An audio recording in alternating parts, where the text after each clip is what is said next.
Coming up on today's Locked On Senators. Yesterday, we were at development camp, so we'll have a full report for you on all of the top Sens prospects. And for the third time, but the first time in person, we have General Manager Pierre Dorion back on the show. Lots to get into with him. This is the Locked On Senators podcast. It's your team every day.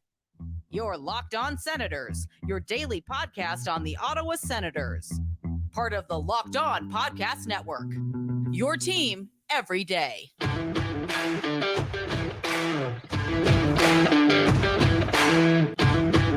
I'm Jake Sanderson, and you're listening to Locked On Senators podcast. I'm Tim Stützle, and you're listening to the Locked On Senators podcast.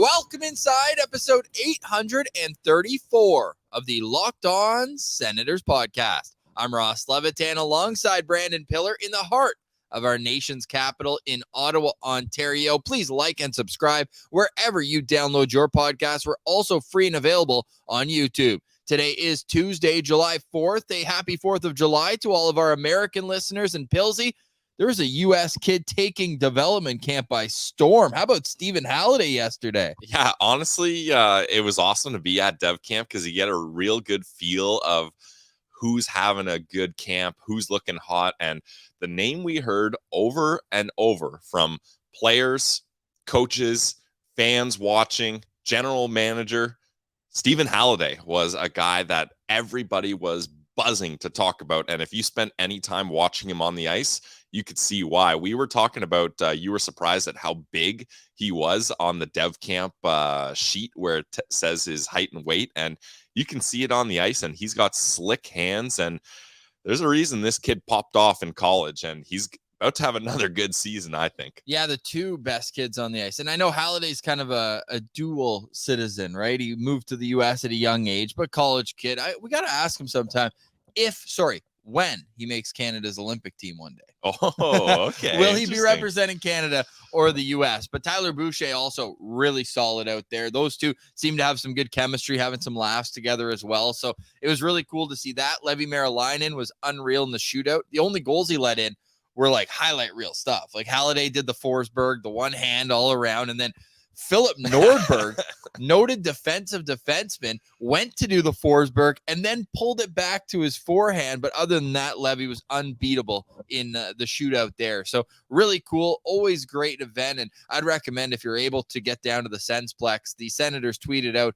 on their socials where and when, it's always at the Sensplex, but when, what time throughout the week. I know that the 3-on-3 tournament is Thursday, so that's going to be a high-intense, high-pace event. But, yeah, always a great time. And it was cool to see some of the coaches kicking around. Wade Redden, and we heard rumors that we saw after the Sens posted, Brian McGrattan was at dev camp too. Yeah, I mean, honestly, Ross, we didn't see him, but you could, just knowing he was there, you could feel his aura somewhere around the rink. And it's too bad we didn't get a chance to meet him. We were hoping to chat with him quickly. That would have been an all-time interview, but we'll set that up one day, I'm sure. Yes, we will. And also should let everyone know that we have Pierre Dorion on this show, but they were so good. Shout out the Senators PR staff for helping us out. We got to introduce Hoyt Stanley. Yep. Great kid.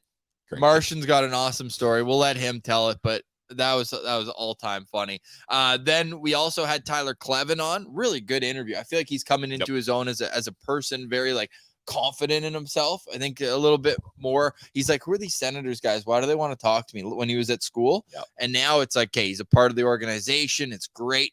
All-time quote from him about driving to the rink in Ottawa and how he loves it, reminds him of home, all that. And we've got Tyler Boucher. Who else we got?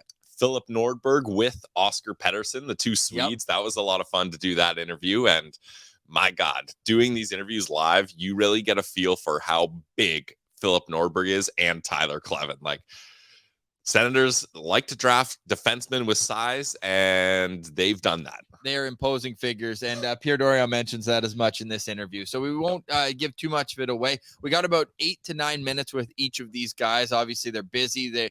it was just appreciated that they were able to take time out of their schedule. And we can't forget, maybe the best interview of all was David Bell. Like, Oh, man. This guy is an all-time beauty. David Bell is such a beauty. And for people that maybe aren't so familiar or invested in Belleville, I think it's about time to bump up that interest level, because after looking at all those Belleville AHL signings, David Bell now is coming into this season as the head coach. So he's all set, ready to go. And that's a guy that, Ross, I feel like we could chat with over a beer and he would just have stories for days. So we love chatting with David Bell and we're excited that he's the head coach. The one thing I will give away, because I think David Bell's probably going to be next week, is he said nobody wants to talk to him at Dev Camp.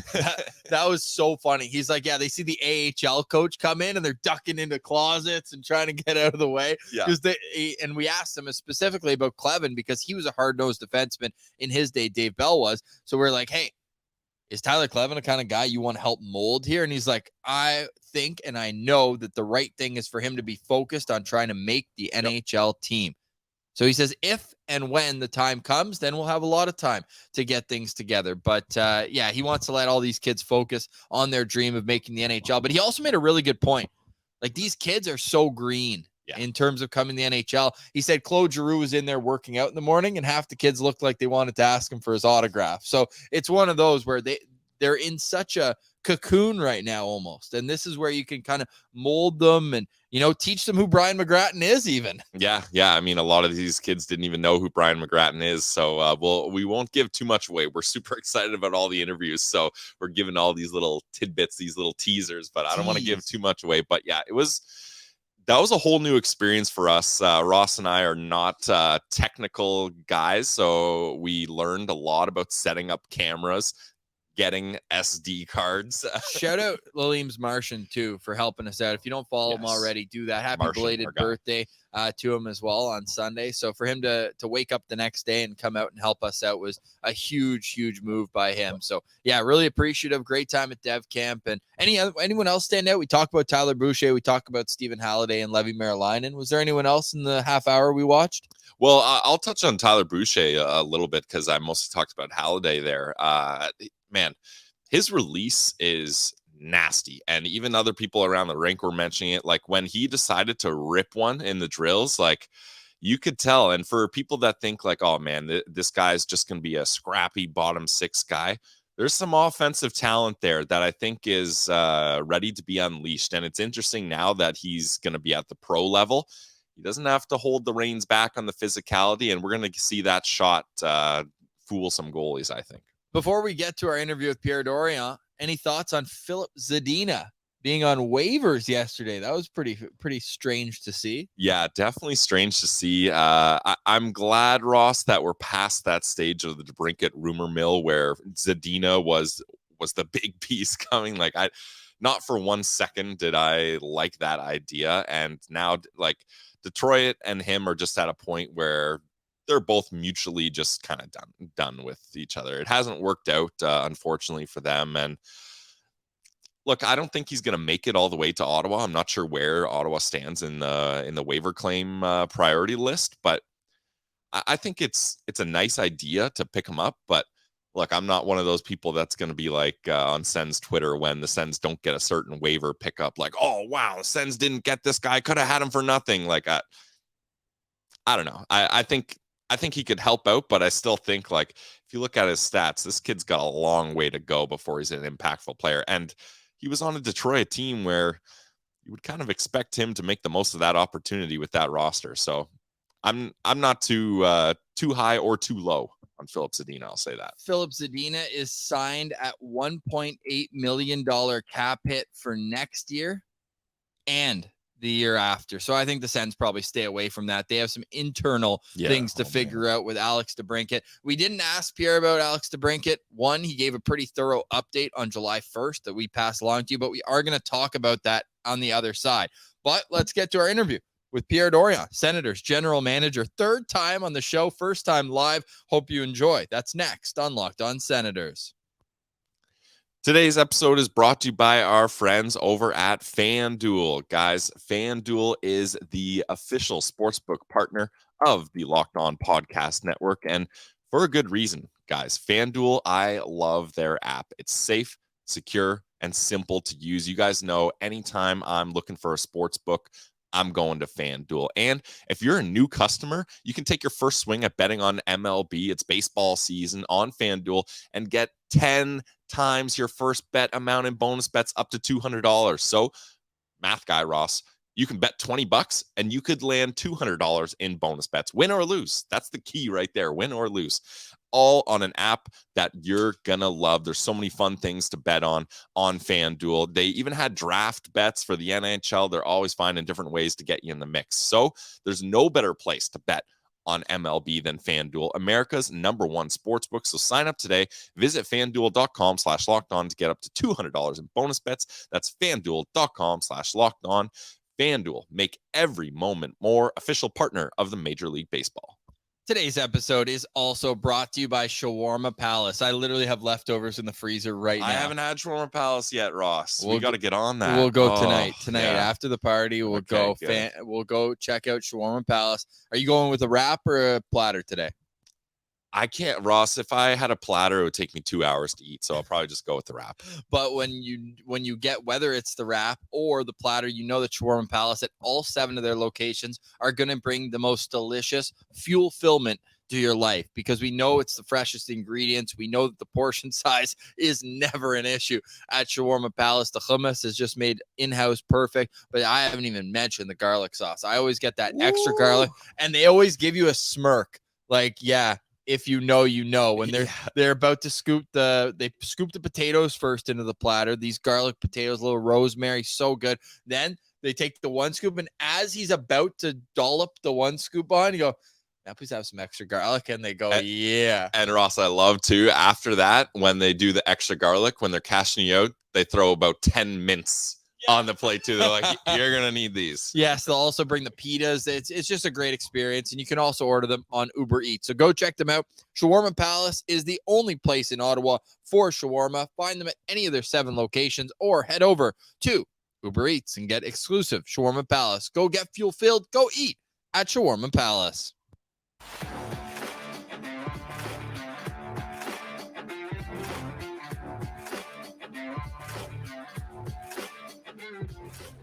All right, Pilsy here, Locked On Senators, boots on the ground at Dev Camp. Coming up after the interview, DeBrincat rumors just won't go away. What was up with this Vladimir Tarasenko stuff? That's next, but now let's get to our interview with Ottawa Senators General Manager. Here is Pierre Dorion. All right, we now welcome a very special guest back to Locked On Senators for the 3rd time. It's a recurring guest, General Manager of the Ottawa Senators, Pierre Dorion. Pierre, how's your summer going so far? So far, so good. Busy times, eh? Yes, very busy times. Development camp this week, free agency a few days ago, the draft a few days before that.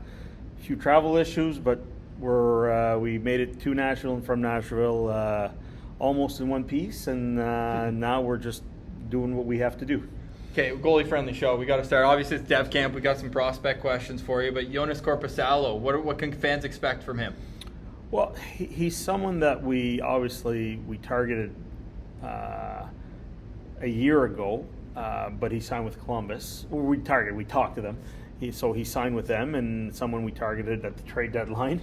And when he came available on the free agent market, he was at the top of our list.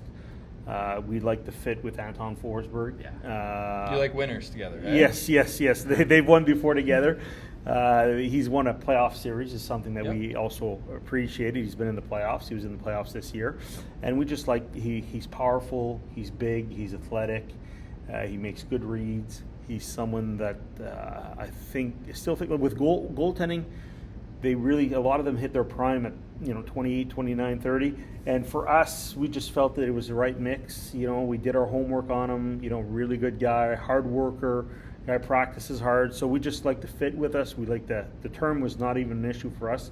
Yeah. And the AAV was even really good for us. Yeah, it was. It's great to get a goalie locked down nice and early, I'm sure. Now, you made a bunch of other AHL signings as well, and something that we noticed bringing in a lot of veterans to the AHL is a lot of money being spent in Belleville now. Is that something that new ownership has come in, and that's kind of a new mindset to pump up Belleville, or? No, it's more, first of all, new ownership can't make any decisions until they officially take over. Right. Obviously, what we can do is I go through the board, through Sheldon, and then we'll consult with Mike if there's anything. But as far as making decisions, it's still, the hockey group, and then I need approval from the board on bigger items. Right. As far as that was just budgeted for. We budgeted that, we're going to have some pretty good prospects we feel there this year. Zach Ospachuk, Tyler Boucher, possibly we'll see where Ridley Gregg is.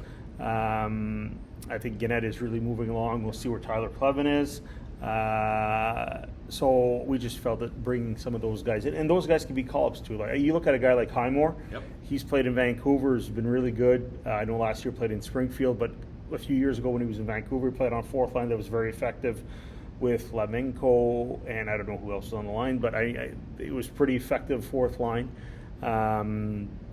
And then you look at Josh Curry, who's been a captain in the minors. He's someone that brings a lot of, I think, intangibles. We always want our prospects to do it well, and sometimes when the players police themselves, it's even better than a coach telling them how to do it. And obviously, we re-signed Jacob Larson, who really likes it in Belleville. Him and his wife really like it in Belleville, so I thought that was another good piece to add. We signed Boka Amama for toughness. Talk about policing on the ice. Yeah, but Boko for us is someone that we feel can still get better, and whether we see him in Ottawa or Belleville, we'll see. He'll decide where he plays, but he was one guy that really intrigued us for, I think, more Ottawa than Belleville. Well, he came in like he'd been here for 5 years today. He poked his head in, said hi to us. He just seems like a high energy guy. Yeah, no, I think it was important for him to play in our systems that he got.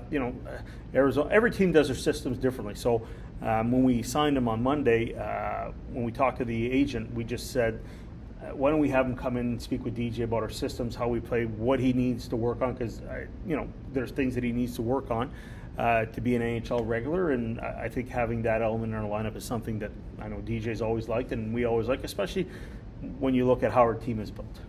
Yeah, now free agency only in the first couple days here. Are you still in the mix, cooking up some more signings, or? Yeah, we're talking to teams, but you got to realize where we are with our cap. Definitely.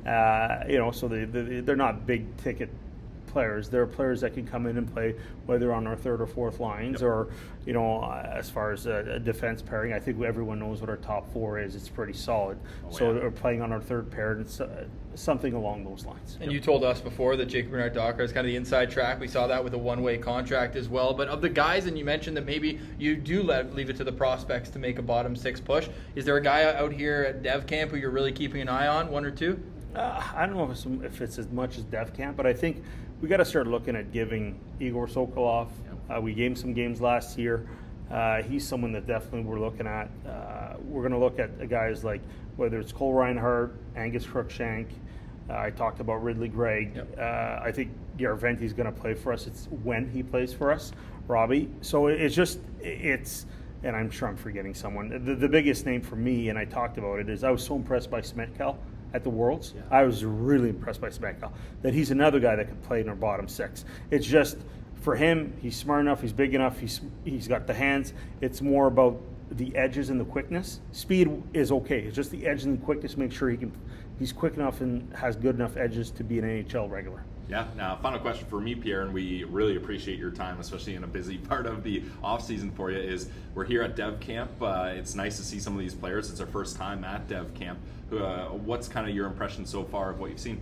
I was busy in my office yesterday, so I never saw the ice session. Okay.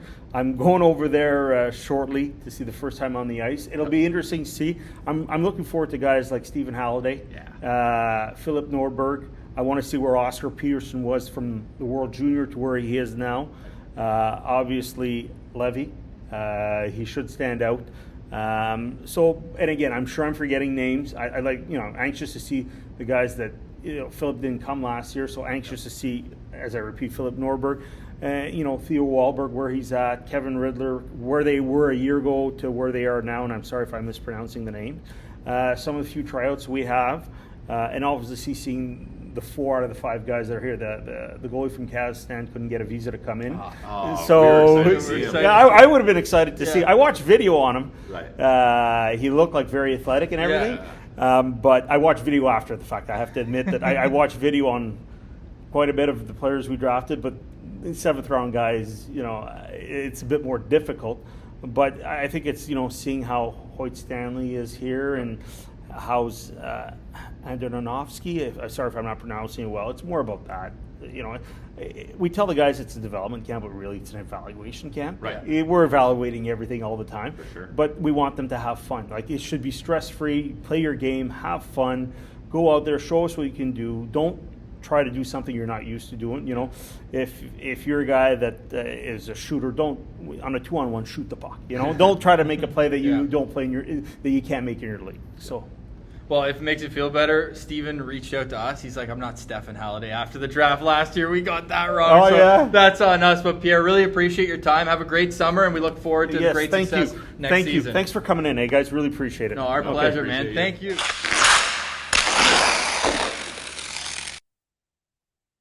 Stick taps to Pierre for joining us. Really fun conversation with him. And honestly, it's just an entire different world getting to sit down live and look someone in the eye and have a conversation. It's great. And we're going to have to do this before the season as well. Oh, yeah. I mean, any opportunity we get, we're going to have to do. And Ross, it was cool afterwards, too. We're at the Sensplex hanging out, and Pierre Dorion came up to us and just chatted with us casually. And can I hit the people with the one-liner Pierre had? That was absolutely hilarious.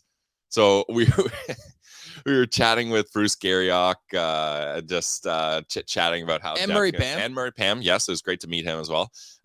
And Pierre walks by, and him and Bruce say hello, and Pierre goes, hey, Bruce, who am I trading today?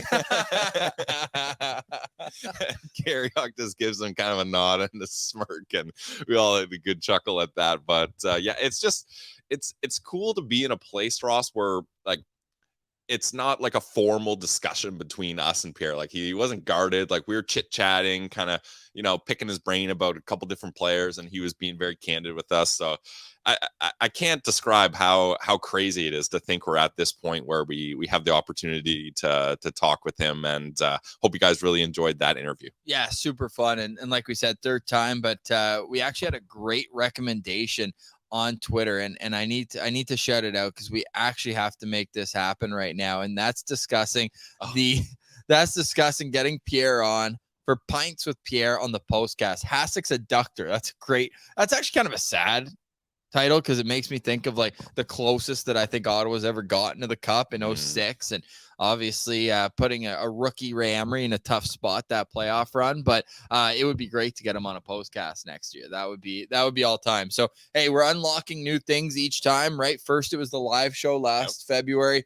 Well, first it was YouTube in general. Yeah. Then it was the live show. Then it was now it's live interviews, and now we'll have to think of what's next. So that'll be a lot of fun. But we got interview seasons basically coming up with all the guys you mentioned. We'll get Igor back on the show. We'll get Angus back on the show, and yeah, really exciting times. Halliday's already confirmed he's going to come on. We just missed him yesterday, so we'll get all those conversations for you throughout the summer. But Pillsy, these rumors aren't going away with Alex DeBrincat. Like, where are you at with this? It sounds like where I'm sitting, it just sounds like he knows that the cap world is going to go up a little bit more next year. Everyone will have a little bit more room as well. He just had the worst year of his last 4 years in his career. So why would he sign an extension now unless somebody's going to make it worth his while? I'm of the mind that it's not Ottawa. I've come to that conclusion that he doesn't want to play in Canada thing. I think that's overblown. I really think that it's about maximizing his dollar value. And I think his agent's probably in his ear doing that too, because his agent represents Connor McDavid. So let's be clear. This guy is not in a need for money, because just on McDavid's contract, he's making doing all right. Millions of dollars. Yeah, doing okay. But besides him, and even Aaron Ekblad's on a pretty good deal, his highest paid client makes $1 million a year. Oh, wow. Like a lot of his earnings are on the top end guys. Yep. So right here, you've got a chance to cash in again. I'm sure he's saying like, hey, you've got a young family. Like, don't you want to cash in? So I think that, and that's fair. That's what the agent is there for, is maximizing the earnings of his client. So I get it from both sides. I get why DeBrincat wants to be patient. I get why the Senators in their current cap structure don't really feel comfortable moving into next season without a long-term contract in place. So it could be a stalemate here for a little while, I think. We know the Tkachuk trade, Matthew Tkachuk, last summer happened in late July. Like that kind of, it seemingly came out of nowhere, but did it really? Because he was an RFA. So I think we could see a late July, early August type move, which would handicap the Sens from doing anything really until then, with only $10.2 million in cap space and still Shane Pinto to sign. Well, and that's just the thing, Ross. And I think, you know, it's going to be in this awkward stalemate until we hear the arbitration date. That's when the clock starts ticking, and they're going to have to figure things out. And it's ironic, Ross, because we were sitting here when Alex DeBrincat was acquired and are like, okay, he's only got 1 year left on this deal when the Sens got him, but he's an RFA after, so the Sens are going to have all the leverage, so that's fine. Alex DeBrincat has most of the leverage now. I would at least say between negotiating between them, and I think, like, look what Dubois got by doing the same thing, and $68 million contract where he wanted to play. And same with Matthew Tkachuk. Exact same thing, right? So this is turning more towards the players getting kind of some of the power, even as RFAs. Well, I mean, the elite players, I should say. Elite. Here's where easily. Yeah, come on. Here's where I'm at with DeBrincat, though. I said I was going to give a few slices off the positivity loaf today, so we'll start carving into that bread. So starting with the bottom bun, Ross. I'm going to start bottom bun here. Is I'll call it the Josh Norris clause. Look, if the Ottawa Senators, Josh Norris is healthy, they have Alex DeBrincat, and they don't make the playoffs, then you're starting to get stressed. You're starting to get nervous here. But I'm of the mind that Josh Norris can essentially replace DeBrincat's production. So from that point, I'm comfortable with whatever happens with DeBrincat. Like we've talked about before, DeBrincat on this team is the fifth or sixth most important forward. So that's not crucial. Name him. I mean, Tim Stützle. Timmy's number one now. Eh? Timmy's number one. Yeah. Like, but he might be the best player, but is he? I was going to say he's the most skilled player, but he might not be the best. We're in like an Alfie Karlsson debate. Like, who has more skill or who's the more important player? But this is, we talked about this before. Every time you start to think Brady Tkachuk is the best player. No, it's the other way around. Well, I mean, it's the other way around. Who was here first? You can flip it both ways. Well, no, because it's Brady Tkachuk is my guy. Okay. He's the captain of this team. Come on, he scored 30 last year too. How many did Timmy get? 39. Yeah. Okay. But every time you think one is the best, 5 seconds later you're like, ooh, no, but the other one is right there too. So I mean, these are good problems to have. So those two, whatever you want to arrange them, 1, 2, I'm not going to argue. Sorry, I should just correct myself. Brady Tkachuk had 35 last year. 30 the year before. Yes. Okay. Yeah. In the 30s. And then you got Claude Giroux. Then you got Josh Norris. Then you got Drake Batherson. So DeBrincat over Batherson, though. I mean, they're kind of at the same level. Because they were last year. Yeah, but they're both freezing cold last year in the plus minus department. But Batherson is signed long term at a good deal. Correct. So that's where, in terms of value, that's the thing. And I'm talking value. Yeah. So I'll give him more value there. So really, if the Ottawa Senators and Alex DeBrincat decide to part ways, then you're looking at a stage here where Josh Norris comes back. I believe he can score 30 goals again. All you need to do is find a fifth or sixth forward that can score 20 plus. And I think you're in good shape. Igor. Yeah. Igor on the third line would be awesome. But the thing too, Ross, is I'm choosing to believe this. This is another slice off the positivity loaf. Maybe this is optimistic slice here. I just cannot believe that Matthew Joseph will have a year like that again. What do you have? 2 even strength goals? Zero even strength goals. Zero. He had 3 total goals. Right. And 2 were shorthanded. Yeah. One was on the power. On a 3-on-5. Yeah. So he scored 1 on a 3-on-5, 1 on a 4-on-5, 1 on a 5-on-4, and none at 5-on-5. Yeah. So I choose to believe that he's going to do better than that. Low bar, but we're going to jump over that one. Yeah. So that's going to help out there. And I've said it before, if Alex DeBrincat doesn't want to stay here, then leave.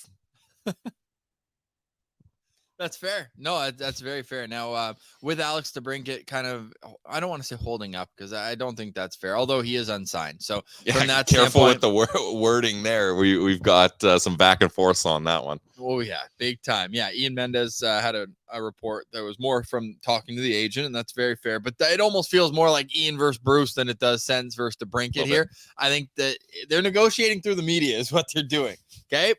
They're negotiating through the media, whether you want to hear that or not, whether you think it's funny or not. But we went from a long, drawn-out sales process to a long, drawn-out DeBrincat process here. But honestly, it worked out with Brady, didn't it? There were rumors with the RFA when he was... It happened late, right? But better late than never. Better late than never. And then with Timmy, it was the complete opposite, just early, out of nowhere. Thank God. They're just, imagine what kind of world we'd be in. So before we wrap up the DeBrincat because I want to talk about Boko Imama, because I think some people probably had their ears perk up with how Pierre Dorion spoke about him. But to wrap up DeBrincat. Yeah, so let's say, hypothetically, it goes to elected arbitration. The Sens get the 15% discount they want, so 7.85 or whatever it is. And then you've got Alex DeBrincat. At that point, do you just try to move him, or do you hold on to him? This team is better with Alex DeBrincat in the lineup. I don't want to get it twisted there. Like, he is an elite player, and maybe people are saying, wow, 5 or 6 best forward, like that's really dogging him. But I just think that he's still going to be a big part of this team. Are you comfortable just keeping him, having him help the team, and then trade deadline comes? If the Sens are in a playoff position, do you just keep him and let him walk, or do you trade him just to get assets back and hope the team can manage without him? No, I think if they're in a position where they're in the playoff hunt and he's contributing, you need to keep him. But the easy answer is if they go to arbitration, that's why the date is so important. Then they're going to keep him, because if he's given that arbitration deal, they can't negotiate with him until January 1st. So then anywhere he gets traded is purely as a 1-year rental. They can't even discuss a contract negotiation until January. So that's we need. But you could do a sign and trade at the deadline.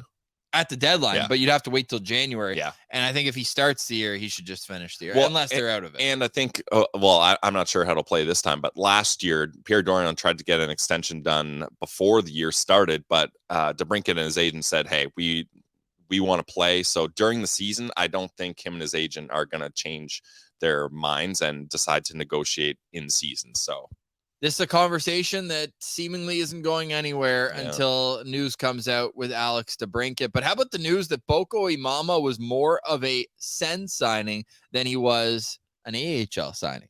Yeah, that was really interesting to hear. And first off, we got to say, it was in the interview with Pierre. We told him that Boko stopped by. Oh yeah, true. Yes. Like, you could tell this guy has so much energy, so much enthusiasm, and I think on a fourth line, like Ross, we were talking about it. I was getting really excited about the idea of a Kelly, Casti, and Boko fourth line in Ottawa. I mean, that's a rough and tumble line, and I think Boko would bring some enthusiasm into that lineup for sure. Yeah, I think with Boko, I'm hoping that he's more of like a 25-30 NHL game guy. I don't think he should be in the lineup every single night, but certainly you look at the Atlantic Division. Ryan Reeves is in Toronto. Milan Lucic. And Ryan Reeves, just so people know, I've now decided is old and slow. Yeah, don't go back and listen to our free agency preview episode on that one. But he's obviously an intimidating person. So is Milan Lucic, who's back in Boston. Like, the Atlantic Division is going to be tough next season. And Boko, he dropped the gloves with Reeves. A little bit of a he like went for the kill shot right away and missed. Ooh. And then Reeves just kind of laughed at him. If you go for the king, you best not miss. and he did miss in that fight. But Boko is such a ball of energy, and it just seems we're gonna get him on this summer. That's a goal this summer, and we're really looking forward to that. Any final thoughts on today's show, Pills? Final thoughts for me is I just want to say thanks to everyone that follows the show and engages with us. Ross, we were laughing yesterday, being like, we can't believe how kind, how positive, how supportive people are. Like, for us, this is what we love to do. We're having fun doing this. We're doing our best to provide good content. And it just seems like the overwhelming support and people that are like, wow, we're so excited you're back in Ottawa. We're so stoked you guys got this opportunity to talk to the players and go to dev camp and all this stuff. Like, look, I don't know. I guess before I get too emotional here. Yeah, you need a Kleenex? It's just, I don't know. It's a really good feeling to see that what we're doing and two goofballs like us just messing around, talking about the Sens, people actually care about and support us. So just want to say thanks to everyone that gives us time and supports us. It does mean a lot. I echo all of Pilsy's prior statements there, and we look forward to providing you all of the great interviews that we banked yesterday. David Bell, Tyler Clevin, Tyler Boucher, Oscar Pedersen, Philip Nordberg, Hoyt Stanley, and Hoyt Stanley, who I saved the best for last there because it was a really fun conversation. And we got the inside scoop on that photo he posted with Erik Karlsson when the two of them, it was probably 10 years ago. Yep. So great conversation with Hoyt, and the sky's the limit for him, and why he wears big numbers as well was an interesting answer there. So that's all coming up in the next few weeks here on Locked On Senators. Tomorrow we'll have plenty to discuss here as we're hopeful to see a couple more big free agents come down. Vladimir Tarasenko was connected to the Ottawa Senators, so we'll see where that goes. All reports seem to be leaning that he's going with the Carolina Hurricanes, but does that mean that a DeBrincat resolvement is nearing? I'm really curious. And shout out Rudolph Balcers, who signed back in Switzerland, Pilsy. Your guy, Rudy Balcers, with that. He should be in the NHL. ZSC. Remember how much trouble I had with that over the pandemic when Brandy played there? Yeah. Oh, my goodness. Anyways, for today, we say goodbye. Hope you enjoyed the chat with Pierre Dorion. For Brandon Piller, I'm Ross Levitan. This has been the Locked On Senators podcast. It's your team every day.